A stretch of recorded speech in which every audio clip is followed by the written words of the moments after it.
Good evening, ladies and gentlemen. My name is Gerhard Velitis. As President of the Astronomical Society, it's my pleasure to welcome you all to tonight's meeting.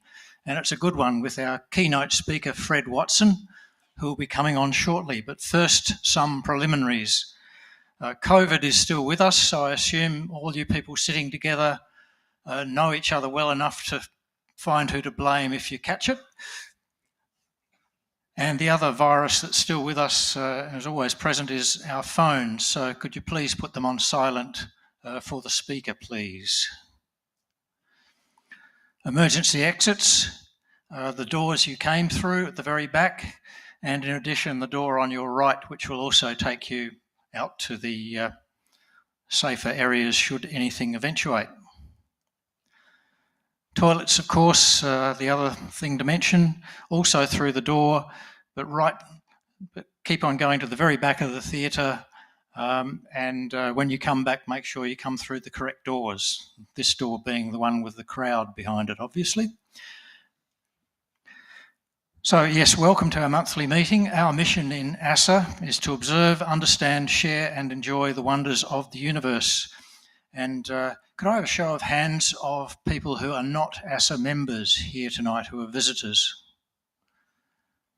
Okay, there's a fair few of you. I'll have more to say about the benefits of joining ASA and during other aspects of tonight's presentation. But our main joining portal is asa.org.au/join. It's that easy. The Astronomical Society of South Australia acknowledges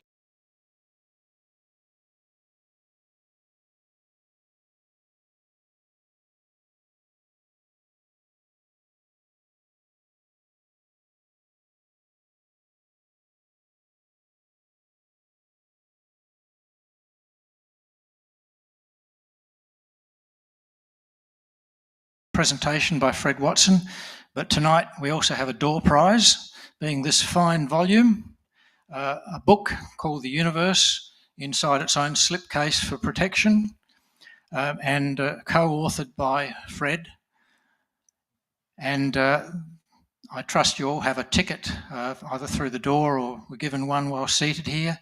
There will be a draw of the door prize at the conclusion of questions for Fred after his presentation, and the winner of the door prize can have their choice of inscription, which Fred will sign your book as the winner. So to Fred. Professor Fredwatson, AM, is an honorary professor in the School of Mathematical and Physical Sciences at Macquarie University. From 2018 to 24, he was the Australian government's first Astronomer-at-Large in the Department of Industry, Science and Resources. Educated in Scotland at the Universities of St Andrews and Edinburgh, Fred worked at both of Britain's Royal Observatories before joining the Australian Astronomical Observatory as Astronomer-in-Charge in 1995. He led several projects in advanced astronomical instrumentation and large-scale spectroscopic surveys. Today, he's best known for his award-winning radio and TV broadcasts, books, music, dark sky advocacy, and the Space Nuts podcast. Fred has an asteroid named after him, 5691 Fredwatson, but says if it hits the Earth, it won't be his fault. So Fred has been Astronomer-in-Charge to Astronomer-at-Large, and now back to being Astronomer-in-Charge of his own presentation. Please make welcome Fredwatson.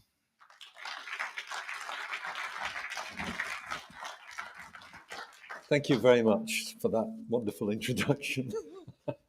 And thank you everybody for coming on a chilly South Australian night. It's a pleasure to be here, as always. I'm always delighted to find myself in Adelaide. I don't find myself here, I get on a plane, so there's a bit more to it than that, but it's always great to be here, especially on a night like this with such a lot of enthusiastic, smiling faces, which is what brings me down here.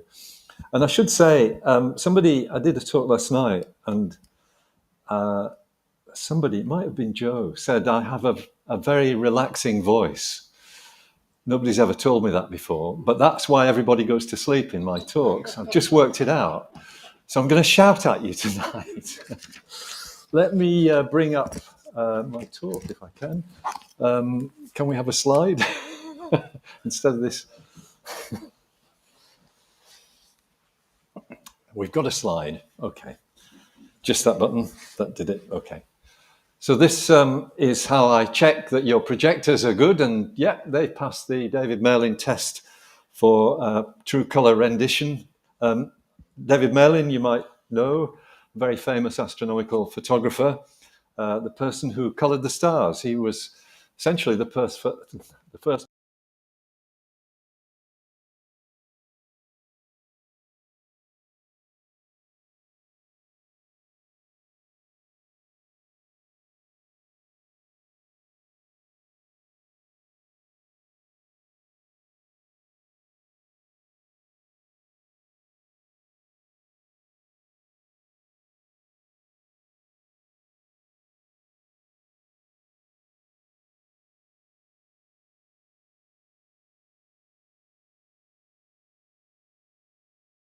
Probably about Tuesday at the way we're going at the moment. But he is also a good friend and somebody I see a lot. We live close together in northern Sydney.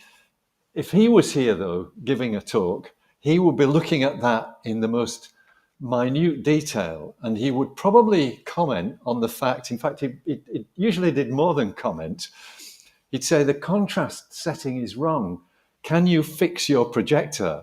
And when people said, what, we don't have to do that, he showed them how to do it. So his talks always took half an hour to fix the projector before he actually got there. I'm not quite as fastidious as that, but that's because I hadn't spent half my life making sure that these colors were absolutely perfect.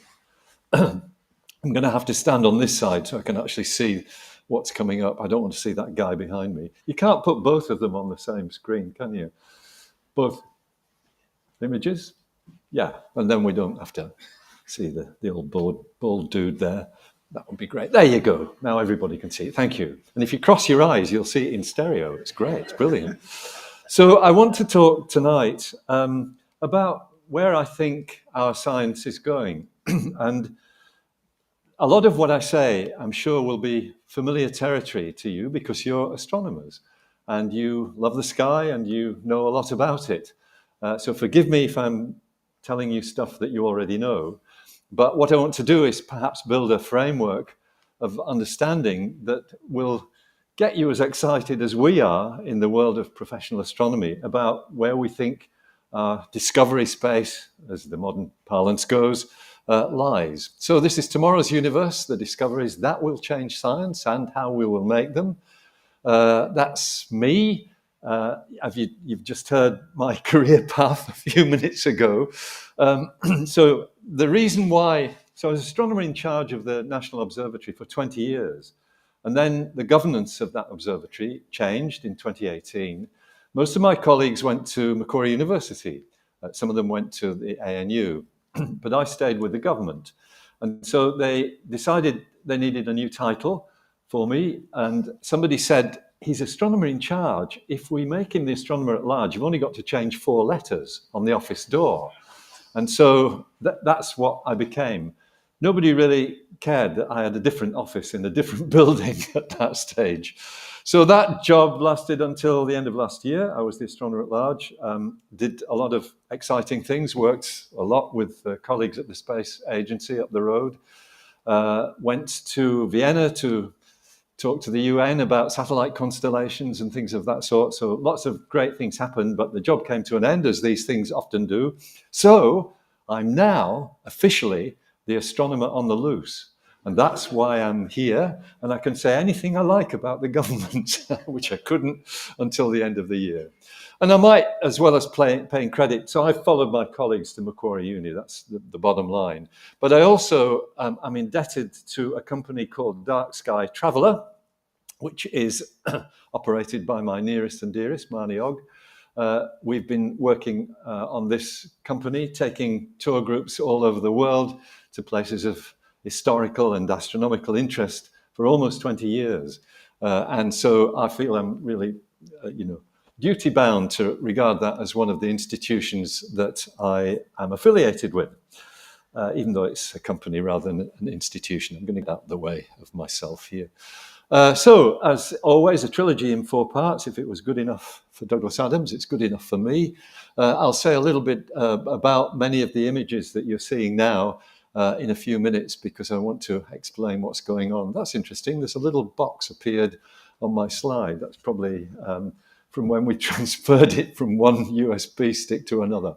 What are the 4 parts? So 4 chapters, space and time.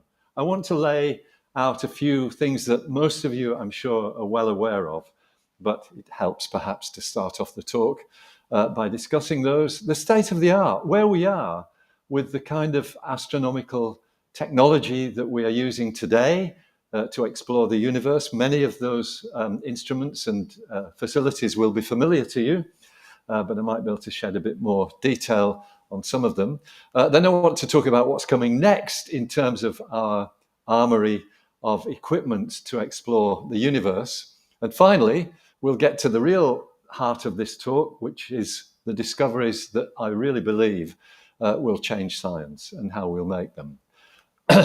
So I too want to acknowledge the Ghana people. I always feel we in the world of astronomy have such a close affiliation with the First Nations people of this country and other countries too, because of our connection with the sky. It's just an aspect of country to First Nations people, and in a sense that's the same with astronomers. So I pay my respects as always. With this portrait of the emu in the sky, how many people have seen the emu in the sky? Most of you, which is fabulous. I hoped you'd put your hands up. So you know what it is. It's the dark lanes of the Milky Way. There it is in this lovely image by Akira Fuji. Sadly, no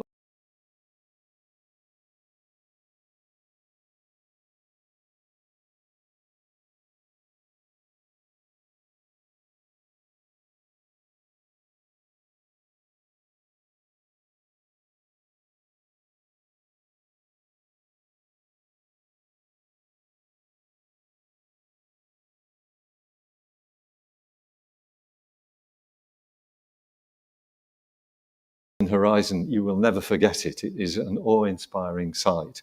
And I might just mention that, the 450 or so language groups we have in Australia, many of them have got different names for the emu, but the emu is common to most of our First Nations people. The name I know best is Guarge, which is Gamilarey. I lived for 25 years in Gamilarey country and knew and worked with many wonderful Gamilarey elders. We in the world of astronomy, of course, know that the emu is something different. It's actually our view through the thickness of the Milky Way, the disk of our own galaxy, that flattened disk of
and time. And as I've said, I think this is familiar territory for most of you, so please bear with me. It's just that I like talking about this stuff, so that's the way it works out.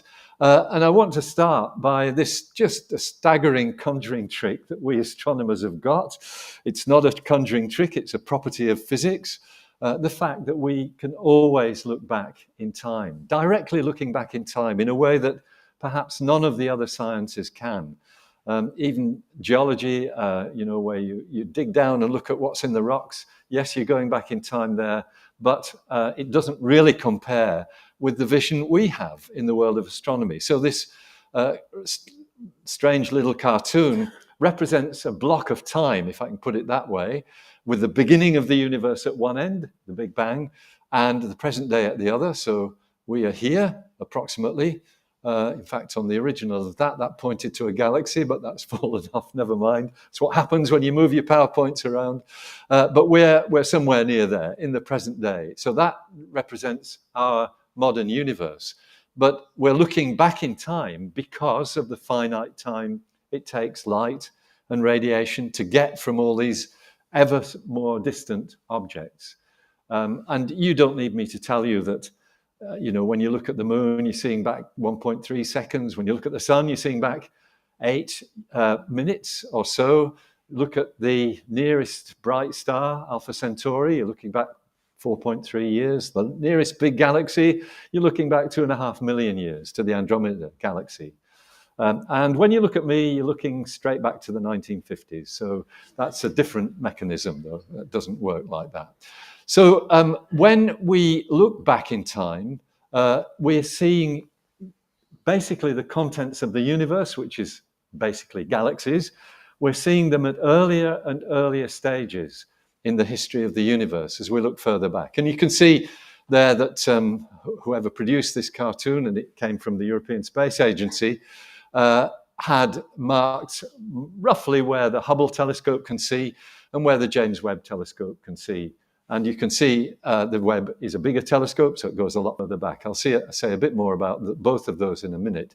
But let me just kind of take the extreme view and point out the fact that there was a time in the early history of the universe where no stars shone because stars had not yet been formed. Galaxies hadn't been formed, stars hadn't been formed. So, with classic understatement, we call these the Dark Ages. Because it was effectively dark, no stars. For some reason, the Dark Ages are kind of pinkish purple in this diagram, but that's not my fault. But then the Dark Ages are a time of great interest to astronomers because that's where the structure of the universe was really coming into being, the sort of framework which we see today delineated by galaxies. And I'll talk again a bit more about that. I'm sorry, I'm pushing a lot kicking the can down the street here to tell you what's coming up in the talk. The Dark Ages are visible to us, but in radio telescopes, because the universe at that time contained pure hydrogen, mostly pure hydrogen. And hydrogen radiates in the radio spectrum, so we can use radio telescopes to detect it. At the beginning, as the good old Big Bang. And the reason why we are so convinced that the Big Bang was a real phenomenon and a real event is because we can still see it. And we can look out basically to a distance that is beyond all the galaxies that we can see and see this background of radiation, which looks like that. That's a map of it. That's the whole sky. On a projection that has the equator across the middle, the galactic equator, in fact. And so we're looking there at this, what I sometimes call the cosmic wallpaper, a sort of wallpaper of microwave radiation that is behind everything else in the universe. But we can still see it. Its existence was predicted at the end of the Second World War, shortly afterwards, and it was discovered in the 1960s. We call it the cosmic microwave background radiation. I think it's easier to think of it as the cosmic wallpaper, but it is this background of microwaves. And what you're seeing there is the light of the exploding universe, the Big Bang that gave us our origin.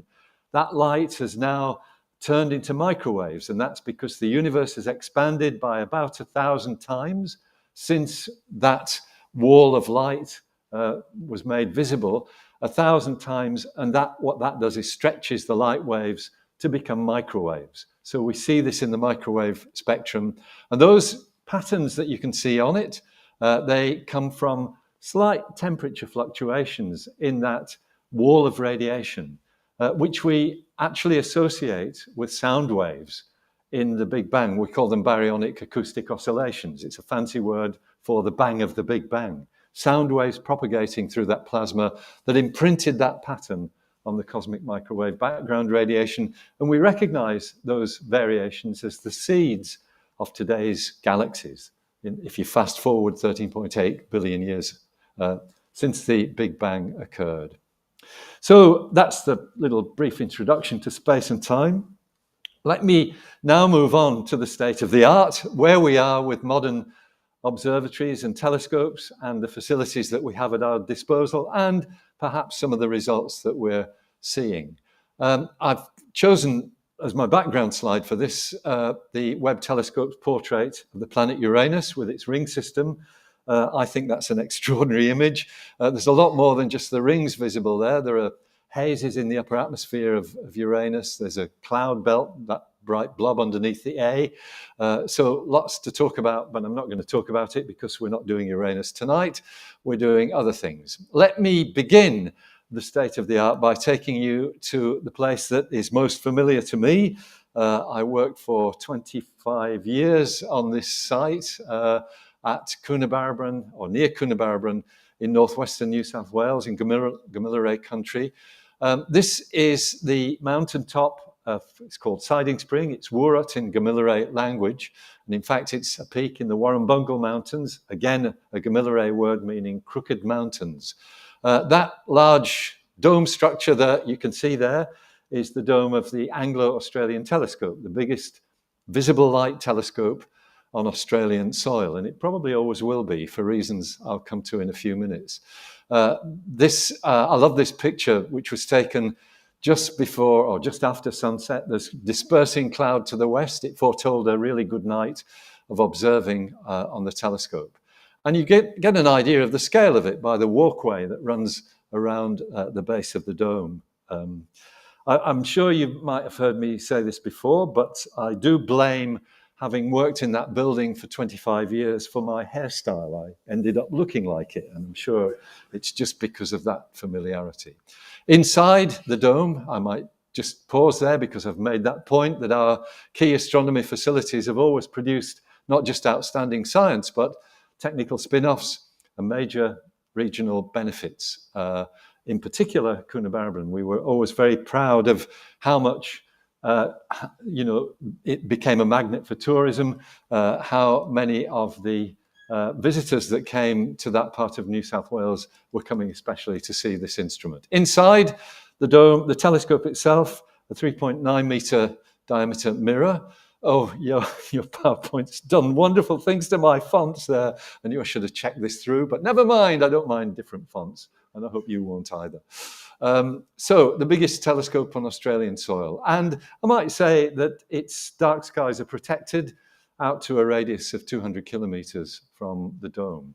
The main protection is out to 100 kilometers, but for significant infrastructure like coal mines and things of that sort, the protection goes out to 200 kilometers. You have to follow very strict rules so that you don't light up the whole of the sky.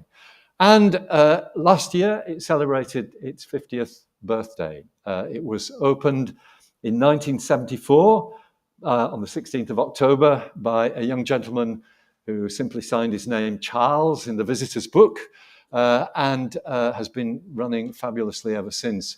I've got this strange picture here.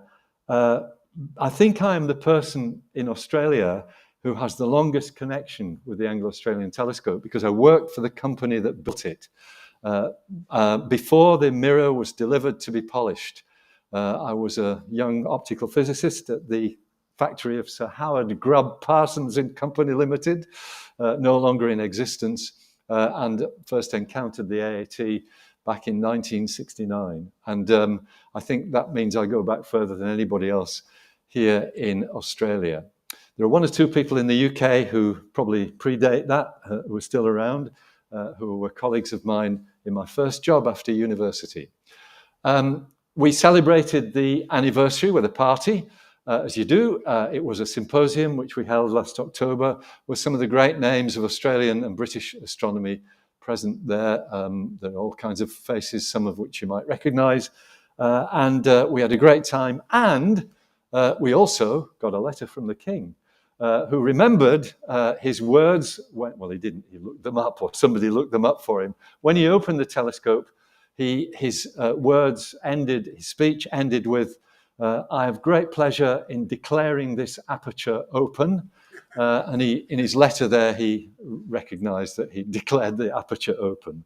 What's the telescope done? Well, 50 years of stunning achievement. I spent a lot of time last year writing articles about what the telescope had done in its 50 years. There isn't really time to talk about it in detail now, but I did want to show you this because it's really very much a part of what we are thinking about the universe as a whole and the way we envisage it. So this is something called the 2DF Galaxy Redshift Survey, which is a gobbledygook name for a map of the galaxies in the universe out to a distance of about 2 billion light years. And of course, I didn't mention in the space and time bit, but a light year is the distance light travels in 1 year. If you didn't know that, it's 9.5 trillion kilometers. So 1 light year is the distance covered by light in that time. So we're looking out to about 2 billion light years. The butterfly wing structure of this map is because when you do this sort of thing, you've got to avoid the Milky Way, which is splattered across the sky. That's all local stuff. What you really want to look for is the galaxies which we see above and below the Milky Way. And so that's why you get this double load map. The gap in the middle is where the Milky Way sits, and where those two butterfly wings come together, that is where we are. That's our vantage point on the universe. So every yellow dot is a galaxy. This is their three-dimensional positions, and you notice immediately, and this was the big discovery when this result was published in about 2003, 2004, you notice the structure there. There's this sort of almost like a foam of galaxies, like a sponge construction with voids and sheets of galaxies around them. We call it the cosmic web, and we believe that is intrinsic to the way the universe has evolved since the Big Bang. What you're looking at here is the sort of fast forward 13.8 billion years of that pattern that you saw on the cosmic microwave background radiation. Results are now coming from telescopes elsewhere in the world, which stretch this diagram rather more distant than we are showing here, and they go out to about 13 billion light years now, rather than the 2 that we were looking at back in the early 2000s. But this was groundbreaking work, and it was the link between that and the cosmic microwave background radiation that really put the Anglo-Australian telescope on the map for cosmology. There is a problem with telescopes in Australia, and you will have experienced some of them if you're observers, and that is that our climatic conditions, whilst they're good, and they're certainly better than pretty well anywhere in Europe, they're not among the best in the world. And the best conditions in the world for building visible light telescopes are on the top of a mountain, perhaps 3,000 meters in height, on the western seaboard of a continent. And you might have noticed that we don't have any 3,000 meter mountains on the western seaboard of Australia. If we did, we'd be ranking among the great observatory sites of the world. But places like northern Chile, places like, well, offshore islands like the big island of Hawaii, the island of La Palma in the Canary Islands, these are places where the climatic conditions give you not just clear skies, but a stability of the atmosphere that actually means that you get the finest detail in your images of the sky. And that's very, very important. So if you're going to build new telescopes, you don't put them on humid mountaintops in southeastern Australia. It's a good site, but it's not a first-rank site, whereas this is. And some of you may recognize it. It's a place called Cerro Paranal. It's in northern Chile. It's inland from Antofagasta. And that is where the European Southern Observatory has its major facilities. The European Southern Observatory, whose headquarters are in Garching in Munich, they operate these telescopes. Those 4 large enclosures constitute something with a pretty, it's a dumb name really. It should be Das große Telescope Josef Fraunhofer or something of that sort. Hans, is that good enough? That'll do, yeah. Except it's not. It's the Very Large Telescope. So these are the telescopes of the VLT. 4 8.2-meter telescopes, each twice the diameter of the Anglo-Australian telescope. They can be used together or individually. And it's usually individually that they are used. So the Australian government, God bless them, they looked after me for a long time, which is great. They brokered a strategic partnership with ESO in 2017 so that Australian astronomers have access to these telescopes as of right, because the atmospheric conditions there are truly spectacular. And you can see the difference in the landscape. This is a desert. The Anglo-Australian telescope is not in a desert. It's in a forest, basically, very humid in comparison.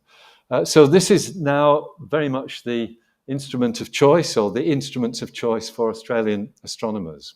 Those telescopes have all got marvelous Mapuche names, Antu, Kuyan, Melipal, and Yipun, which mean sun, moon, Southern Cross, and morning star. Got to remember, but that's what they mean. So it's a really remarkable place. Some of you may have visited there. They have a visitor centre there, as well as some very impressive facilities.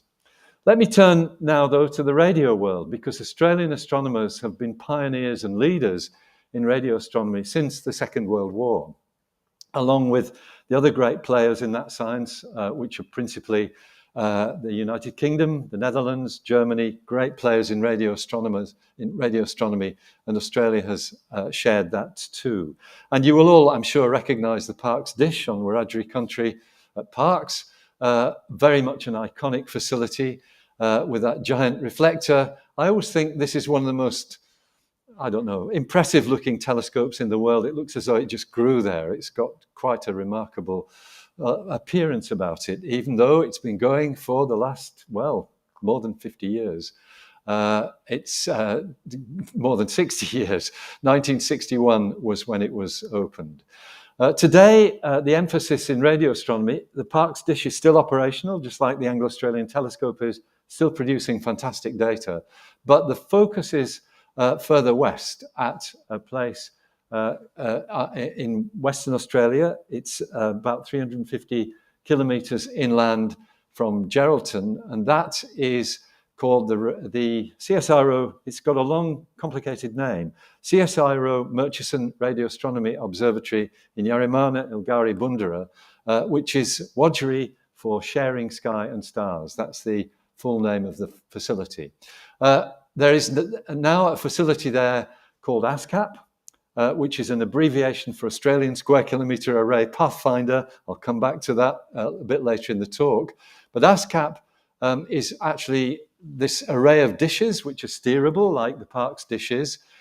Each one of them is equipped with what you can see up at the upper right there in the image, which is basically a radio image sensor. It's called a phased array feed, and it mimics the image sensors that we have in our cameras and in our smartphones, but it's at radio frequencies. You can kind of see the patchwork appearance of that phased array feed. I've mentioned there that they're playing a starring role in fast radio burst research. So fast radio bursts, you might have heard about them before. In fact, I was told by one of my radio broadcasting colleagues that I was saying that completely wrongly. He said it should be fast radio bursts.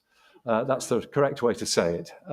Really, what they mean is short radio bursts, because these are bursts of radiation which are typically a millisecond long. And the first one was discovered it's quite a long time ago now, probably 15 years ago, in Parkes data by a gentleman by the name of Duncan Lorimer. And there have been a mystery ever since. We now regularly observe these things. Some of them repeat, most of them don't, but ASCAP, it turns out to be a great telescope for finding them.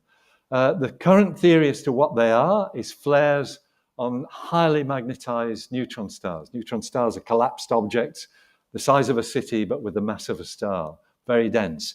And some of them have very highly magnetized interiors. So we call them magnetars. And flares on those magnetars, we think, or my colleagues in the radio astronomy world think, are actually what give rise to these fast radio bursts. But this is a work in progress. It's an area of research that you really have trouble keeping up with because it is going so quickly. Another facility, I said I'd mention this telescope a little bit later, and here it is, the Hubble telescope. That's still available to Australian and international astronomers. These telescopes are all basically, the time on them is allocated on a merit basis. As I've said, it's well above the Earth's atmosphere. What that does is eliminates the turbulence that I mentioned before. So you've got very high resolution imaging from the Hubble, and also lets you look at a broader spectrum, because the radiations that are absorbed by our atmosphere in the ultraviolet and infrared and other wave bands actually, of course, above the atmosphere, it's not a problem. I have always thought that the Hubble was one of the great achievements of space missions. It's been going for 35 years now. You probably all remember when it was launched, there was that terrible problem with the optics. It was the most perfect telescope mirror ever made, but made to the wrong prescription by accident. Very rapidly fixed after that. It is sensitive not just to visible light, but to near ultraviolet and near infrared. By that I mean light that is more violet than violet and more red than red. And when we talk about near infrared, we mean wavelengths of light that are not that much longer than visible light. Mid-infrared is longer still, and far infrared is longer still. And so this classic set of images really illustrates what is going on there. These are, of course, usually known as the pillars of creation. They're dust clouds in the Eagle Nebula. Each one of those is several light years long, those fingers of dust. When we talk about dust in astronomy, what we really mean is something more like smoke. It's particles which are suspended in space. We call it dust because basically that's what it is, but it's sort of smoky in its essence. And of course, you can see from this image on the left, taken in visible light, that it blocks out the view of things beyond, most notably stars. When you switch to near infrared, that's wavelengths not that much longer than the red end of the visible spectrum, what you get is a picture on the right there, where you're looking through those pillars of dust, and you're also looking through that sheet of dust in the background, which is bluish in the image on the left. That sheet of dust becomes transparent. So near infrared radiation has this extraordinarily useful property that it penetrates dust.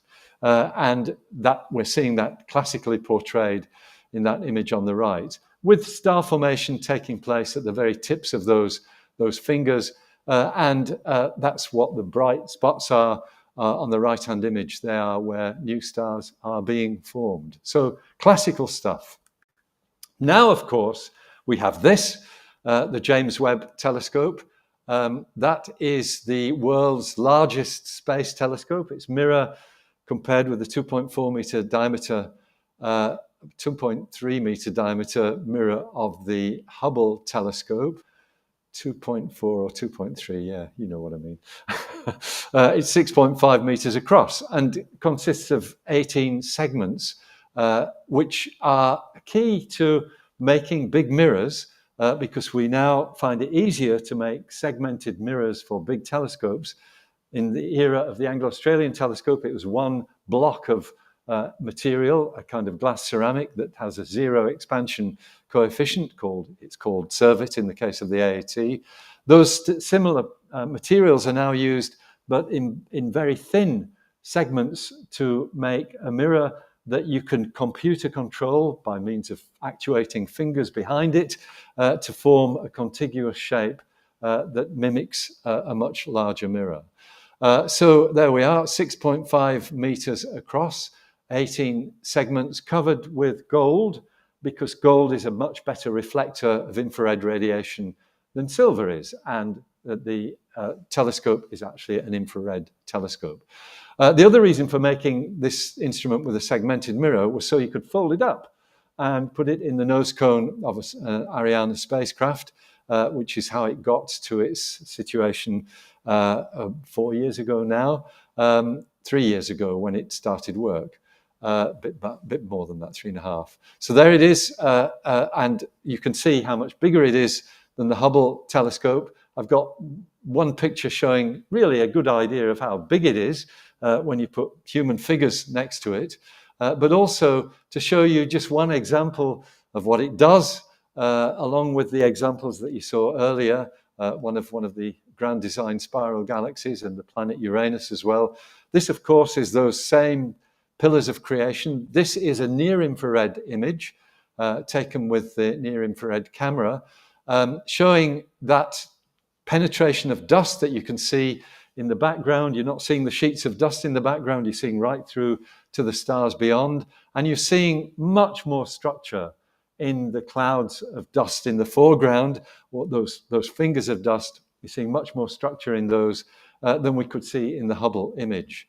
If you move to the mid-infrared, a little bit longer wavelength, you get a quite different appearance for that image, because once again at mid-infrared, and MIRI is the mid-infrared instrument, the dust becomes opaque. You can't see through it. And the colors that have been applied to this give the pillars of creation an almost ethereal demeanor. It's probably no accident that it was actually on Halloween that NASA released this image a couple of years ago. I'm sure many of you have seen it before. But you can see, again, the amount of information that you get from moving to different wavelengths. I might just mention briefly as well another window on the universe that we have today that we didn't have 10 years ago. Well, we just had 10 years ago, the first discovery made in 2015, and that is to do with gravity. Because, well, we think of gravity as this force that's pulling us down. It's what's keeping you in your seats and not floating up to the ceiling. It's keeping me well grounded, I can tell you. I always have this little depiction of what gravity does, because I think that really illustrates it very well, especially if you're a penguin. But actually, we know it's not a force pulling us down. It's a distortion of space and time too, which since 1915, when Einstein delineated his general theory of relativity, we've known that what we feel as a force is actually a distortion of space caused by the presence of matter. So you put matter in space, it bends the space around it. And so the shape of space at my feet is slightly different from the shape of space at my head, thanks to the bulk of the Earth distorting space. And I feel that as the gravity that's keeping me firmly on the floor here. So space is flexible. That was the great breakthrough of general relativity. Am I still on? Yes, I am. I thought I heard a glitch there. As I've said there, space is flexible, but it's pretty stiff. 100 billion times stiffer than steel if you use Young's modulus as a yardstick. That's one of the things that measures the flexibility of materials. 100 billion times stiffer. So it takes a planet to change the shape of space. You and I probably don't do it terribly well. And that means, because it's flexible, that you can have waves traveling through it. And these gravitational waves were predicted by Einstein, but since 2015, we've been able to detect them with what is now an increasing number of gravitational wave detectors. There's always a push here in Australia to get on the gravitational wave bandwagon, if I can put it that way, because we've got geographical facilities in Australia, or geographical, the geographical essence of our country lends itself to building these very sensitive gravitational wave detectors. Unfortunately, they're quite expensive as well. So that's just a cartoon, but it shows where these gravitational waves come from. Neutron stars, black holes in collision. Okay, what's coming next? We're getting near the real start of this talk, which, as I said, actually now will be on Thursday, not Tuesday. What's coming up next? Well, this is one of them. This is a picture of some of the dishes of the square kilometre array, not in Australia, but in South Africa, with some of the local staff there. The square kilometre array facility has two halves to it. One is the mid-frequency, and we're now talking about radio waves rather than infrared waves, mid-frequency facility, which is in the High Karoo in South Africa, and these are examples of that. This is actually the precursor to the SKA mid. But in Australia, we have the low-frequency facility, which is again being built at Nyarramana Ilgari Bundara out there in Murchison in the desert. And it consists not of dishes, but of these Christmas trees. So this set of 132,000 Christmas trees will basically be the low-frequency arm of the Square Kilometre Array Observatory when it's completed in 2028. They're just like TV antennas, but pointing upwards. They got sort of things in which are quite comparable with the TV antennas that you see on people's roofs, including ours up in Sydney. We've got one, not quite like this, but it's a kind of Christmas tree on its side. So these are essentially antennas that can be steered electronically. The data are collated at a place called the Pawsey Centre. Joe was there, was it last week? You were there? Back in March, okay. Checking out the computing facilities there, which are quite staggering because basically the data rate that's coming in beats today's total internet traffic. That might have been true. It might not be so true now, but it certainly was at the beginning of the project when the telescope was first being mooted. Once again, protection from radio interference, what we call RFI, radio frequency interference, because of legal instruments that protect the site. So this is the next big thing in radio astronomy. I'm glad to tell you that it is on track. I know many of the people quite well who are working on this, including the director, Sarah Pearce, director of SKA Low. That instrument had a bit of a celebration a couple of months ago when the first 1,000 antennas came on stream and images were published in the media showing what this telescope is capable of. It's going to see much, much more when we've got all 131,000 of them complete. So very exciting in the world of radio astronomy. But moving back to visible light astronomy, this is the next big thing in visible light astronomy, a telescope which is an artist's impression, and you get an idea of the scale by the two cars parked in the front of it there.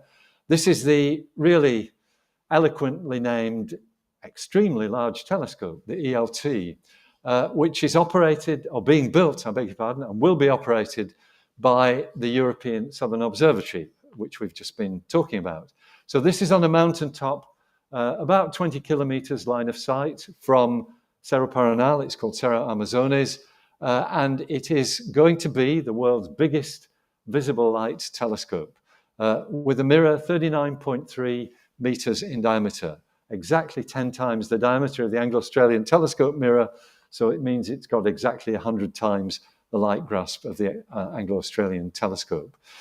Our astronomers here in Australia are very keen to have full membership of the European Southern Observatory after the strategic partnership is finished in 2027 to allow us to access that telescope. We want to be able to plant the Australian flag on it, obviously. The problem is it's a very expensive proposition, but we're in a situation at the moment where colleagues of mine are having, or former colleagues, if I can, well, they are still colleagues, even though I don't work for the government anymore, they're having weekly meetings to look at the way the new Albanese government might deal with a request to think about full membership of the European Southern Observatory, which is very exciting, but nobody is taking anything for granted. Some of my other colleagues in the public service are saying we have to control expectations. And I understand that because it is a big ask. But this is where we hope things are going. And it's not just an artist's impression nowadays. It's much more than that. This is what the mirror will look like. It won't be made of cardboard segments, but 798 segments of low expansion glass, which will be, well, as you can see, it's staggeringly large. Those mirror segments are now already, they're all complete already and being delivered to Serra Amazones. And the telescope itself is taking shape. So that's image taken last month of the telescope in its dome. The structure you can see down at the bottom, that sort of meshwork structure, that's the support structure for the 798 mirror segments. So kind of eat your heart out, James Webb Telescope with 18 segments. This one is, well, it's astonishingly large. And ESO, the European Southern Observatory, being the organization it is, it will work. It will work very, very well. I'll finish this little bit with a picture that just blew me away when I saw it. The ELT from directly above, taken again last month. What you can see there is the structure that holds the secondary and tertiary mirrors, that sort of tower that holds them. But where the mirrors are going to go down at the bottom is a fascinating structure. And once again, you get an idea of the scale by the vehicles parked around the base of the dome. So this is very much the way things are moving in the world of optical astronomy.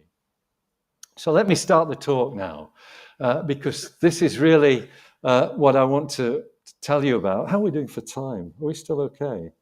Oh, that's good. It's still Wednesday. Oh, I've got loads of time. Once again, a James Webb Telescope picture. You can always tell them by the 6 bright diffraction spikes. I'm sure you're all familiar with that. Those artifacts on any bright star image are caused by the gaps in between the mirror segments. And we'll have the same thing with the ELT, the Extremely Large Telescope, when it comes on stream. So let me tell you what I think will change astronomical science. And I want to go in a kind of sense, in a way, I want to tell you about things that I think will generate Nobel Prizes. This is a little cartoon that basically depicts where we've got to in the world of Nobel Prizes in astronomy, 14 since 1936. There isn't a Nobel Prize in astronomy, you probably know that, but these have been Nobel Prize in physics that have been awarded to astronomers throughout those decades since 1936. So that's a kind of yardstick of the quality of discoveries that we're talking about. So I think you probably are aware of this already, because we see almost every week news items from the James Webb Telescope that point to galaxies that are too bright for their age. And this is all about the way galaxies evolve. So we're looking back. This is the same diagram I showed you right at the beginning, but from the other side, if you like. Here are the two, Hubble and James Webb at the present time, galaxy clusters. As you look back in time, you go back through the development and evolution of galaxies, the first galaxies, which we don't think we've seen yet, the first stars, which made up the first galaxies, and then the dark ages, and then all that stuff beyond that, which we see in the radiation of the cosmic microwave background. So what's the problem? Well, the problem is that we're finding galaxies that are too bright for their age, if I can put it that way. So this one was the record holder until last week. I haven't changed the slide. A galaxy with that lovely name, JADE GS-Z 14.0, that's the redshift. We're looking back basically by 13.5 billion years, as I've said there, to a time when the universe was about 300 million years old. Now, the new one that has just been discovered by the Webb telescope, it's got a different name, but it is looking back to when looking back 13.52 billion years to when the universe was 280 million years old. So you can see what's happening. We're pushing this range back to where the earliest galaxies were. We don't think this was one of the first galaxies because some of the chemicals in it speak of evolved stars, not the first generation of stars. And so this slide, which I stole from a very eminent colleague, Richard Ellis in the UK, an old friend, it's the only graph I'm going to show you. Actually, that's not quite true, but it's nearly the only graph I'm going to show you, which is basically saying what the problem is. It's the data that give rise to this issue. So if you look at the top, you've got a scale of the age of the universe, and it's going backwards because you're looking at ever more distant or more early galaxies.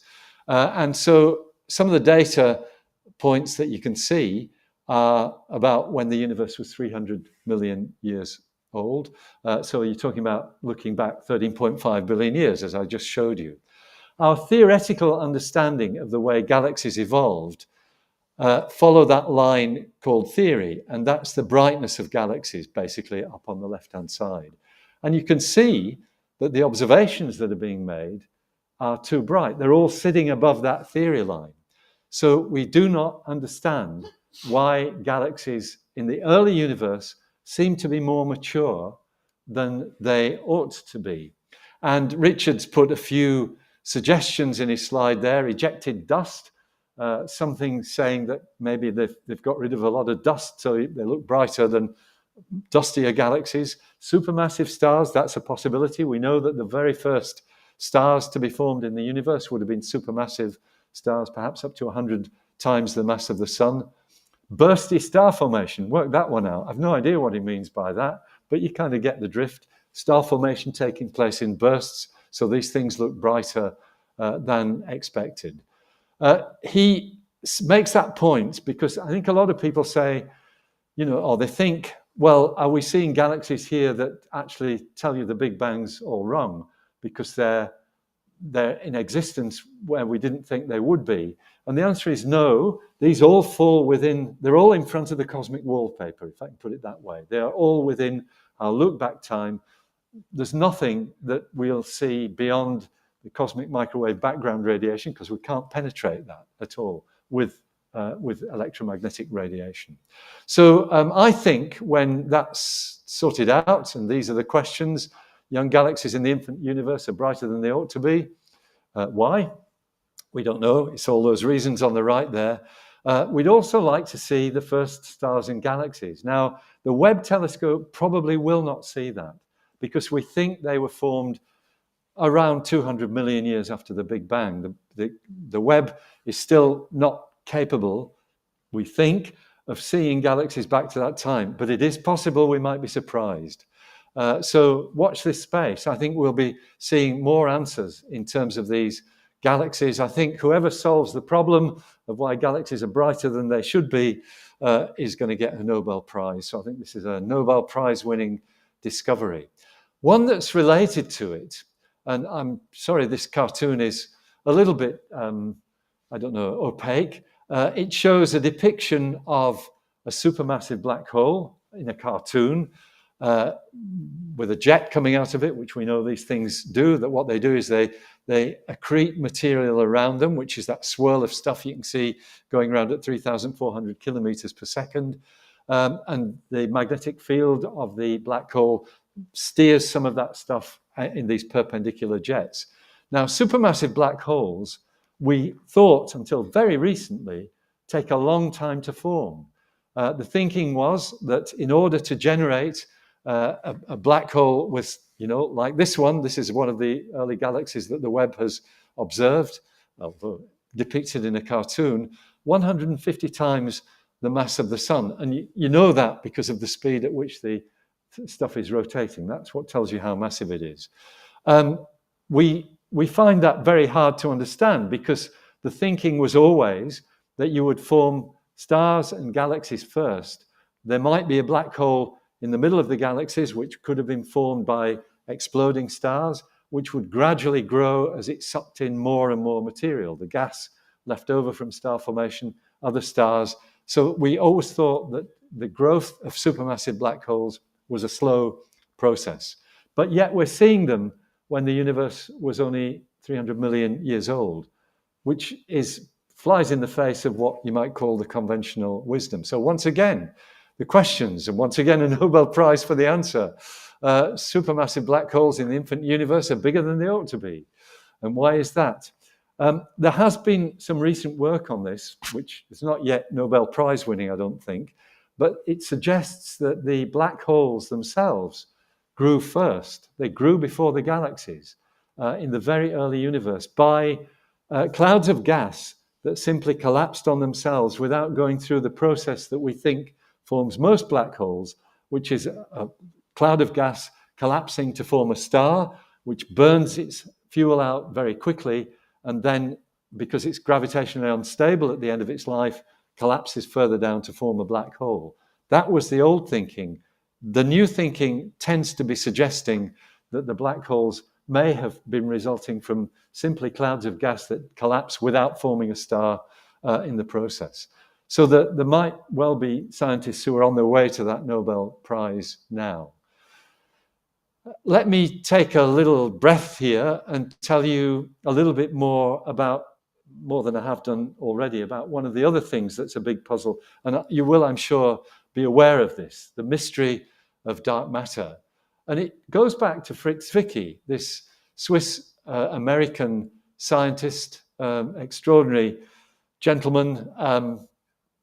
He is beloved among astronomers, and I'll paraphrase this slightly so I don't offend anybody, because he was very much somebody who didn't mince his words. And he once described his colleagues as spherical rat bags.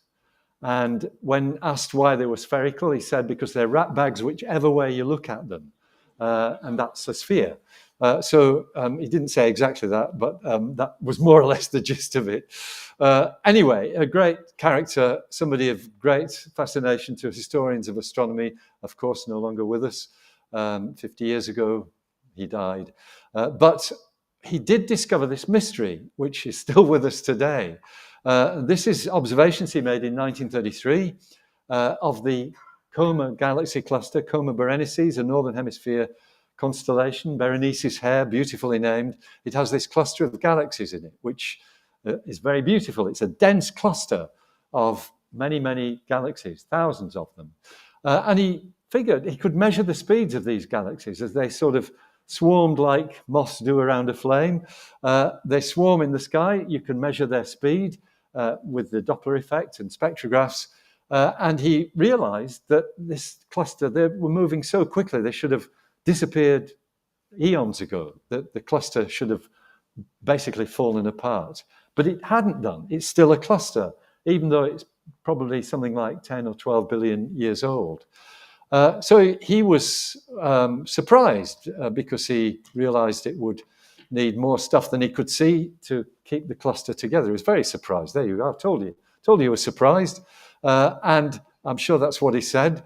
Probably said something worse than that. He guessed that there was a component that he couldn't see, something invisible, whose gravity was holding this cluster together.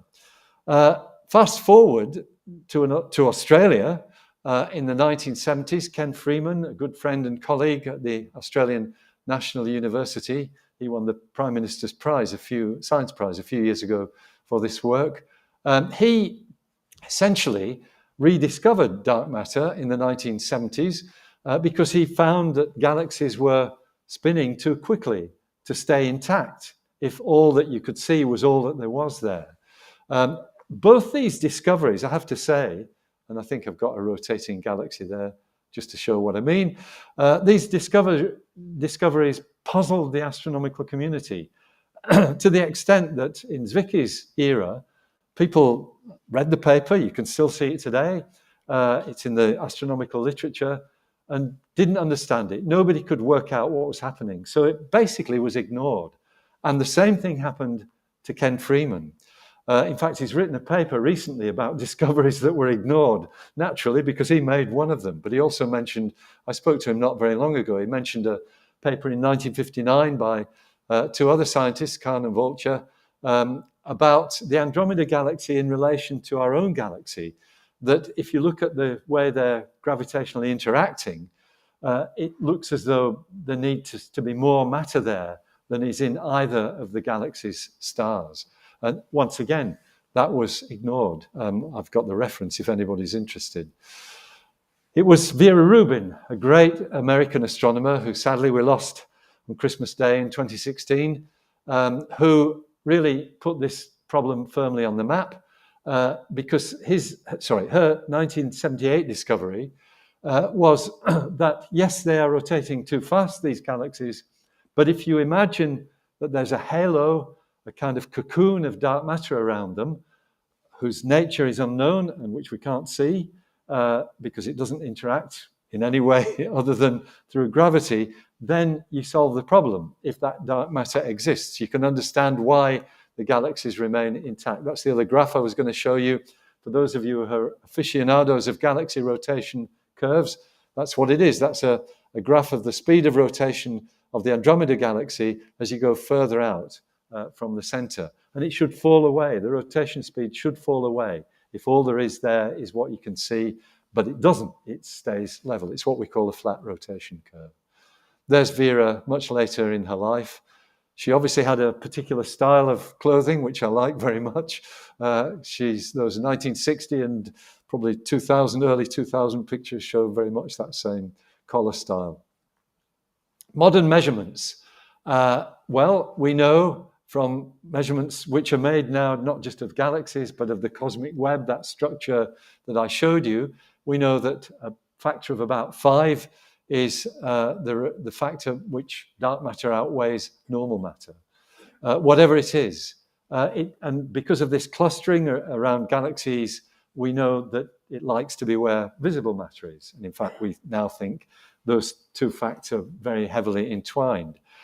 So back in the day, we didn't really know what it was. Machos were ruled out in the 1990s by experiments that looked for evidence that it was solid objects, massive compact halo objects, or machos, like, well, faint brown dwarf stars, like dead stars, which aren't radiating at all, like orphan planets, like black holes, whether it could be all of these things piled together to form the dark matter. The reason why it was ruled out is because experiments were carried out to see whether we saw the gravitational effects of those black holes or whatever they were in a process called gravitational lensing, whether we could see distortions of background stars caused by these things passing in front of them, and they weren't found in general in the 1990s. So the view changed to WIMPs, weakly interacting massive particles, and it is, as I've said there, still a very active area of research. Much more work needed. Because we think it's now subatomic particles rather than anything astronomical, yes, the astronomers have worked out that it's there and mapped where it is. We can build maps of dark matter, but we don't know what it is. And that, I think, has shifted the emphasis to basically the particle physics arena. This little cartoon, which shows you, basically that's the mass going up in terms of the y-axis there, how the mass of a cluster of galaxies is distributed. And you can see there are peaks, there are strong spikes there, which are individual galaxies, but they sit on a pedestal almost of dark matter. That's the bulgy stuff at the bottom, which if all we could see is all that there was, would not be there. I think it was Matthew Collis, another colleague from the ANU, who described galaxy clusters as beacons of light on hills of dark matter. And as I said, I think the emphasis has shifted to places like this.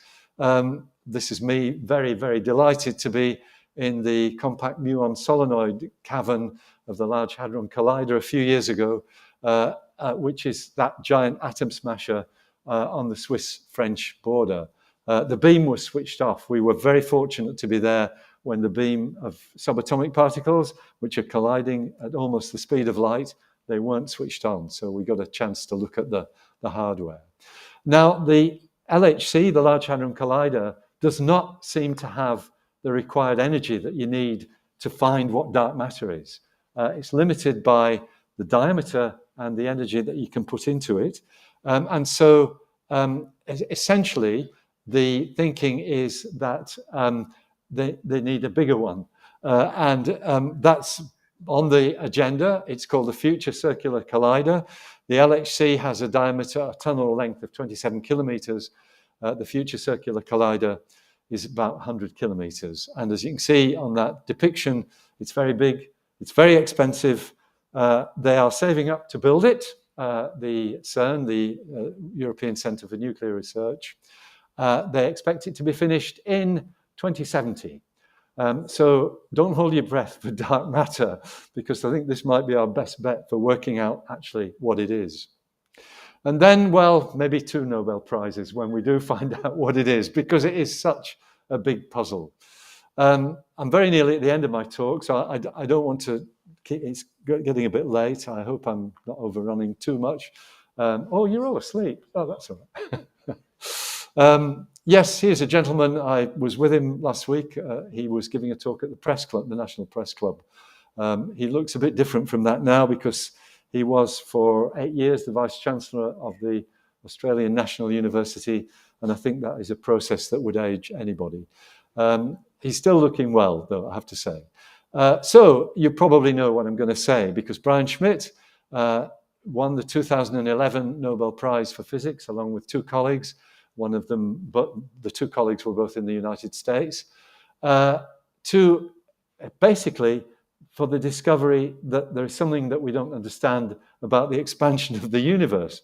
In the 70s and 80s, we all thought the universe was going to eventually stop expanding and would perhaps even collapse on itself. Some people talked about the big crunch, that because of the gravity of everything in the universe, the expansion would stop, it would collapse on itself, and you'd get something like the opposite of the Big Bang, which is why Brian always called it the Gnab-Gib, which is the Big Bang backwards.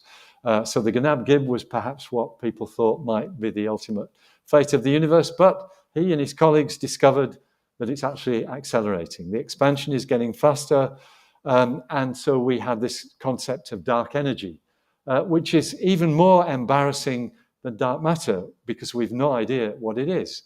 And as you can see from that cartoon there, it makes up a very large fraction of the mass energy budget of the universe, much more than dark matter and far more than the normal atoms that we can see and measure. So dark energy is one of the research topics that is, again, a hot topic today. There has been evidence very recently that suggests that actually that dark energy is itself getting less, or whatever is causing the expansion to accelerate is getting less, so that the acceleration is reducing. So that when you look over cosmic time, and they're actually looking back 13 billion years to explore this, by means of galaxy maps like the ones I showed you, the one I showed you from the Anglo-Australian Telescope, the evidence seems to be that the acceleration is diminishing over time, which is interesting and makes this problem even more baffling. Because the idea was that basically, as the universe expanded, space is made bigger, and space has a property of an energetic property of its own, so it's got more energy as it gets bigger. We didn't expect it to evolve with time, which is what's happening now. So that is very much a work in progress. When they solve the problem, I think that's going to be a 3 Nobel Prize winning discovery, which will change science. And both these, dark matter and dark energy, when we do get to the bottom of what they are, you can bet your life that one day, and it might be in 100 or 200 years, they will find their way into our everyday lives. In the same way as relativity has in your mobile phone for GPS, as have the detectors that were developed for astronomy. They're in your camera now. Many of the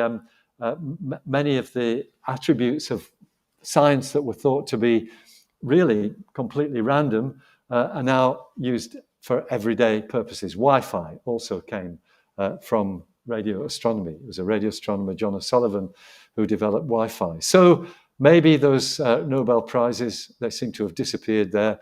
Maybe they will actually be awarded, because these dark matter and dark energy understandings, when we get them, may affect our everyday lives. Finally, I'd like to turn to the question that I guess we all think about from time to time. Astronomers think about it all the time. This is not an image from a telescope, but it is a cartoon that shows molecules in the atmosphere of an extrasolar planet, a planet around a star other than the Sun. It's called WASP 39b. If I remember rightly, WASP is an acronym for Wide Angle Survey for Planets. And it's imagery and spectroscopy, that technique of splitting the light up so you reveal the contents of what the light has traveled through or where it's come from.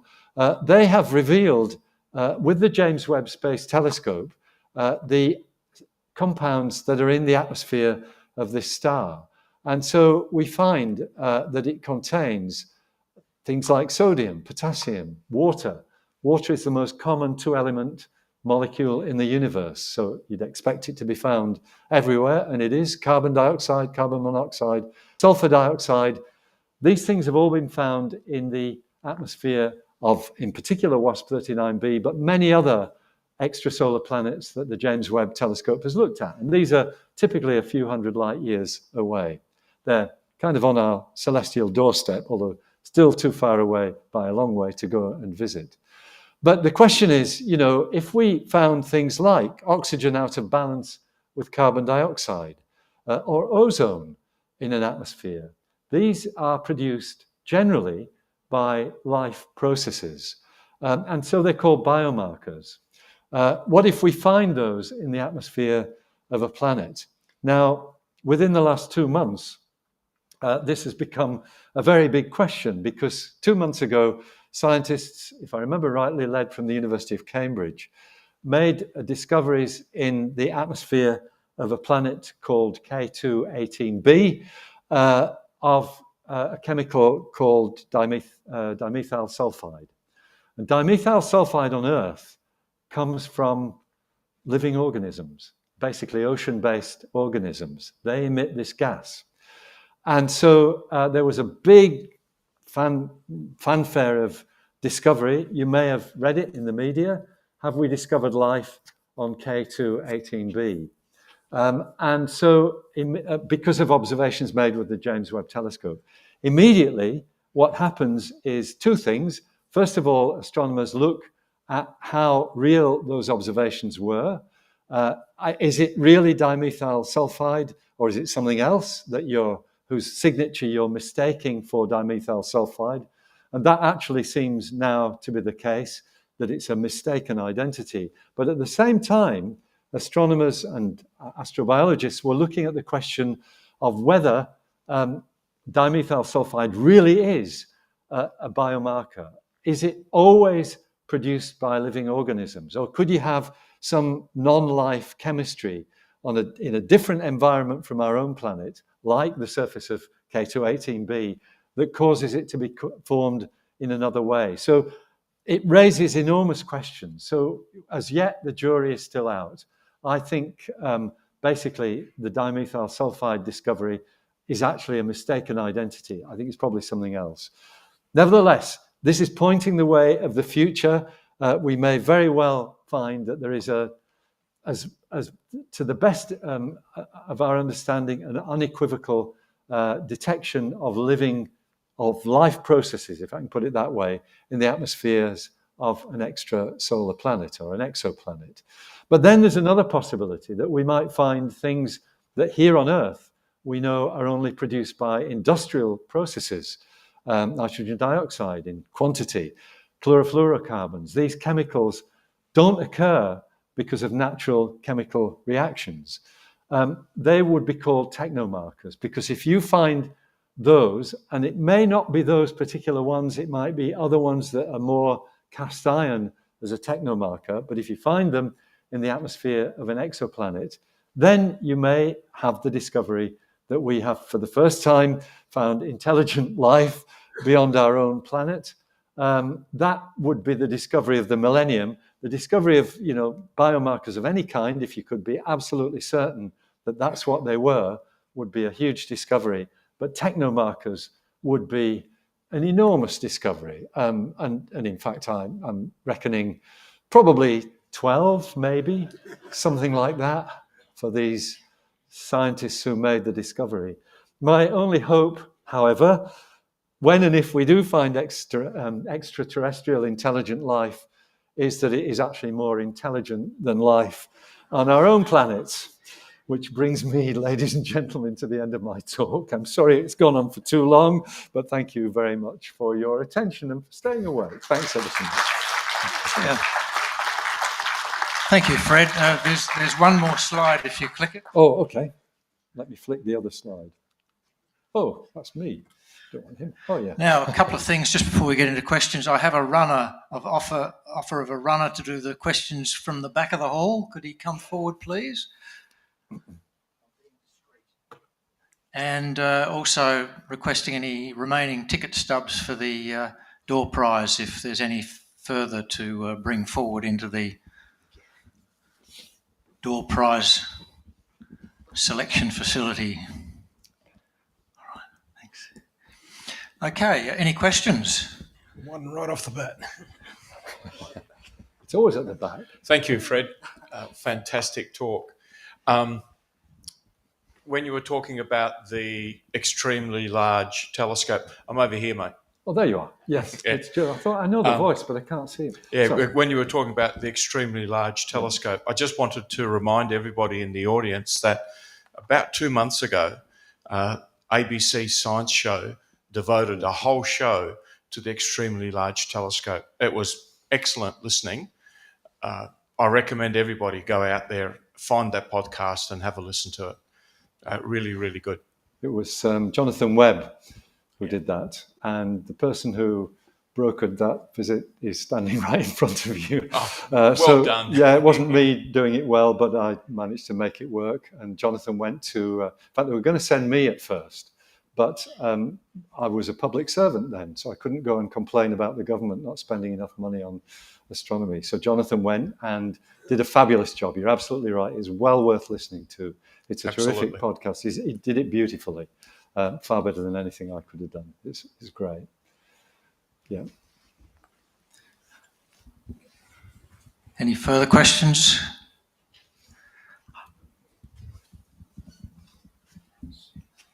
Thank you. Fred, something that always baffles me when scientists like you talk about dark matter is that, if I'm rightly informed, we're not quite sure whether dark matter really exists or whether it's possibly a strange behavior of gravity far away from where we are.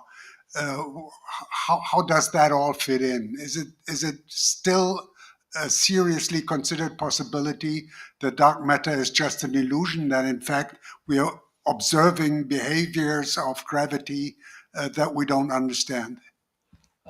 That's a great question, Hans, and you're absolutely right. So, I mean, this goes back to the 1980s when an Israeli scientist called Mordechai Milgrom proposed that dark matter doesn't exist, that our understanding of gravity is wrong, and he proposed a slight modification of dynamics. In fact, it was called modified Newtonian dynamics, or MOND. And MOND is a theory that says at very low accelerations, the kind of forces that you experience in a rotating galaxy, rather than the sort of accelerations that we're used to here on Earth, 9.8 meters per second, the acceleration due to gravity. At very low levels, the proposal is that it doesn't actually follow the Newtonian rules. Force is proportional to acceleration. And that caused a lot of excitement. And there is still research going on to look at MOND as being a viable alternative to this whole edifice of dark matter that the mainstream of astronomers still believes firmly exists. So that's one strand of research. In fact, a colleague in the University of Sydney is doing his PhD on MOND at the moment. The problem is if you throw away dark matter as the cause of these mysterious observations that are made, if you throw away dark matter, it's very hard to understand some of the other observations. You can get rid of galaxies rotating too fast, But when you look at the overall structure of the universe, and in particular, the evolution of this cosmic web, you actually need dark matter to make a universe in which you can form stars and galaxies. We think that dark matter basically formed this scaffolding, which then gravitationally attracted the gas, which was hydrogen principally in the early universe, to form stars and galaxies. And the result is that structure that we saw on the 2DF map, the 2-degree field map of the galaxies. So it's very hard to understand that with modified Newtonian dynamics. There are other theories as well. There's a theory which is really hard to understand how we'd prove this, but there's been a suggestion that if the universe itself is rotating, you get rid of a lot of the problems that we see. One is something called the Hubble tension, which I haven't had time to talk about. That's an issue where we get disagreeing values of the expansion of the universe depending on where we're looking. That disappears apparently if you make the universe rotate, and I think you lose quite a lot of dark matter as well. And it's, as you're saying, there might be other ways. So astronomers have to be open-minded, because there may be a discovery that comes along that does show us all that we've been barking up the wrong tree. It's bad news for the future circular collider, probably, although they've got other problems as well, not just dark matter. But I think, I think it behoves us to keep our minds open. You don't want your minds open so much that your brains fall out. That's what they always used to say. But yeah, you need an open mind. Any further questions?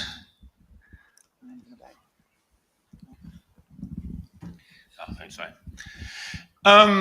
There's a lot of talk about gravitational waves. Yes. Doesn't the massive effect of dark matter have a detrimental effect on gravitational waves, or an adverse effect? So, a wave is basically it's a vibration. At any given point, what you feel is a vibration, but it's a wave passing through at the speed of light. And so you're right. Dark matter, it's an inhibitor. Some people think that gravitational waves might be a bit like waves on the ocean and push objects along, but it doesn't work that way. They just shake them up a bit. So the dark matter is getting shaken. What it might do is produce an attenuation of the gravitational wave, but gravitational waves, like light, always travel at 300,000 kilometers per second. So there is an effect, but it's not an effect that actually blots out the gravitational waves at all. You might have heard that there are new detections, not actually using the conventional gravitational wave detectors, that suggest that there's this kind of hum of gravitational waves all the way through the universe, the very low level hum that comes from exploding stars, colliding neutron stars, and probably molecules of dark matter brushing up against each other as well. So that what's called the background gravitational wave flux may have a contribution that could come from dark matter. Yeah, great question. Thank you. Just one more, if I can. I can't help myself. I need to ask this. I've worked at a lot of industrial sites, and I've never seen the bright green on the structures that you were at the Large Hadron Collider. Is that a bright green, or is that a fluorescent green that we should be worried about? So, which the picture of you in the Large Hadron Collider. It was the Large Hadron Collider. It was a very bright, the green on all the structures, the handrails and everything. Yeah. I've never seen that before, and I can't help but think, should we be worried that that's a fluorescent green? If you turn all the lights off, I glow green. Yeah. It's because I was there. No, it's honestly, it's paint. And it's probably down there in those...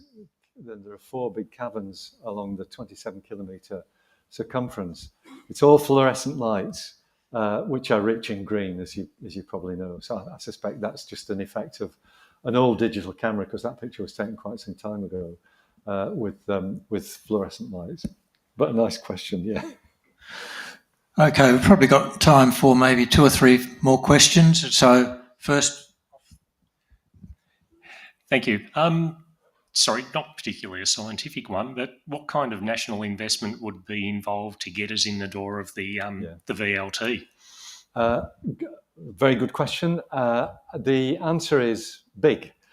So we would probably be up. So the membership of the European Southern Observatory, your membership fee is directly proportional to your gross domestic product. And we're a rich country. So we're up for quite a high charge. It's probably in the region, the figure is not fixed, but it's about 40 million a year. So if we were buying in for a decade, and we'd have to do that, it would be at least a decade, we're talking about getting on for $500 million. And that's bigger money. It's actually not bigger money than has ever been spent on astronomy, because the government has underwritten the Square Kilometre Array Observatory. That's 8 nations. We are just one of the 2 host nations, 3 host nations if you include the headquarters, which are in the north of England. So the government's come to the party on that level. But the problem is, you go to the government and you say, oh, we need $500 million for joining ESO. And what's that for? Well, it's a big telescope. We've given you a big telescope. It's a Square Kilometre Array. You know, it's very hard to persuade governments that there's a difference between, well, it's not just a difference. The two are absolutely complementary. The Square Kilometre Array and the ELT basically dovetail together perfectly in terms of our view of the universe. So that's what we're up for. Now, the good news is that there might be deals that could be done. And by that, I mean what we call in-kind contributions. So, for example, ESO wants the next thing after the ELT to be what we're calling a wide field spectroscopic telescope, which we in Australia are expert at building. And so it may well be that we can do a deal that says we'll bring a telescope to our deal with ESO, and that would reduce the capital cost. Of course, you've still got to find the money, but it actually pays Australians that money because you're building this thing in Australia. Trouble is, there's a bit of history with this, because the Brits did the same thing in the late 1990s. They built a telescope and then went to ESO and said, we've got this telescope. It's actually right next to the VLT. In fact, it was in the photograph. It's called Vista. It's a 4-meter telescope. Excellent instrument. They went to ESO and said, we'd like to use this telescope as part of our payment to join ESO. And ESO said, well, we don't want it. And the Brits said, well, we've got it, you've got to have it. And ESO basically, it was very, very controversial. Other member countries of ESO took a dim view of it. And so it was a very controversial thing to do. So that's kind of soured the baseline for coming to the telescope with something that we can do in Australia. However, we can do stuff well. The ESO definitely wants a large spectroscopic telescope after the ELT. So there is a chance of a deal there. I'll have to kill you all now. I'm sorry about that. Okay, Fred, another question here. So, you talked about gravity waves yeah. traveling. When they pass through something, they change the shape of what they're passing through. They do. Will they ever have a quantum theory of gravity? We have quantum theory of light and wave theory. Will there be gravitons in the future? Well, that's a great question, because it's one of the absolute hot topics that I think will be another Nobel Prize winner, probably multiple ones, because we don't have, exactly as you've said, we don't have a quantum theory of gravity. There are 4 fundamental forces in nature: the strong and weak nuclear forces, electromagnetism, and gravity. And 3 of them we have quantum theories for. We understand how the large and the small interact, but we don't for gravity. There is work going on in a new direction. I don't know whether you're familiar with the mathematics of this, but something called gauge theory is where it's going.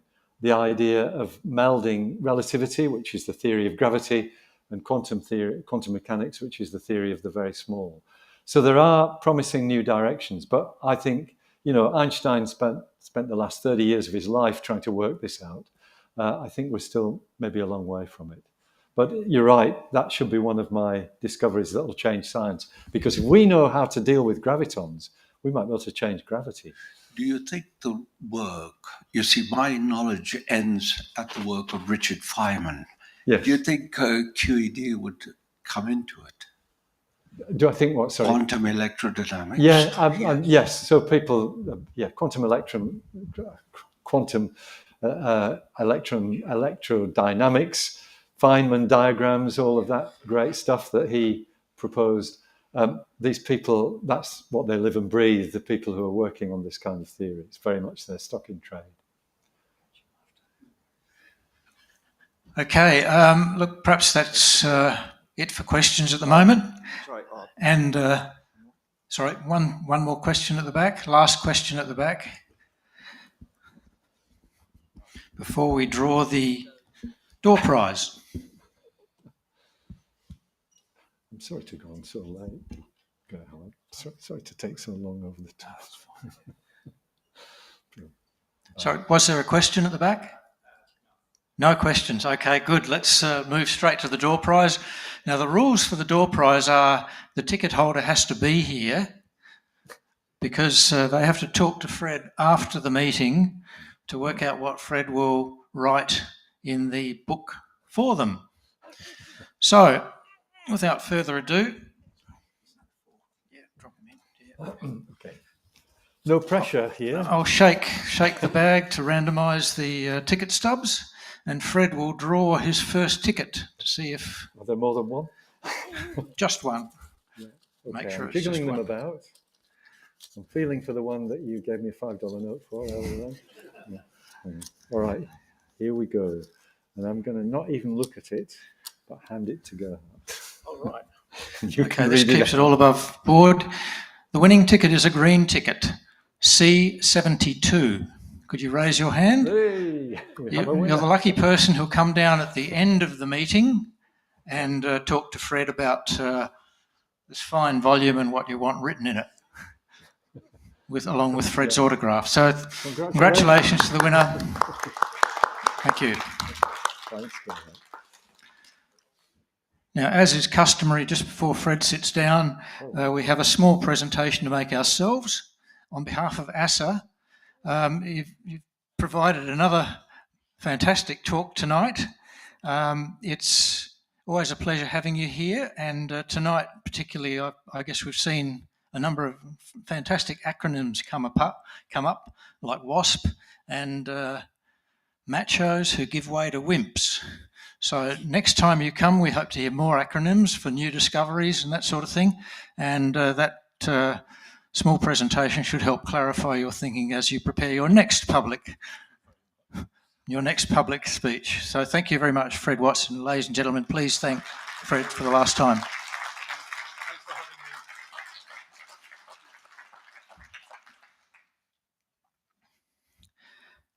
Now, I'll go through a few brief announcements, and then there's coffee in the foyer at the back of the hall. But tonight we've I think successfully tested our live feed again using new software, and you can visit our YouTube channel, youtube.com/astronomy.sa, and you'll see Fred's talk appear there before too long in the collection of things we have available to look at, including our education sessions and The Sky This Month, which features our Paul Martinatus, who's a skilled visual observer who gives a regular guide to the sky this month, and it will be out, his latest version will be out in a few days, he assures me. So well worth checking this out for what's happening in the sky this month.